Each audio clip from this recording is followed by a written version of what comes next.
Ikaw ba ang kuya ko? Matagal mo nang nakaharap ang kuya mo. Hindi mo pa rin sinasabi sa kanya yung totoo, no?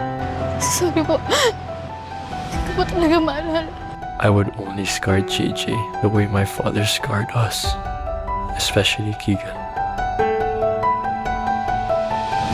Una pa lang, di ba?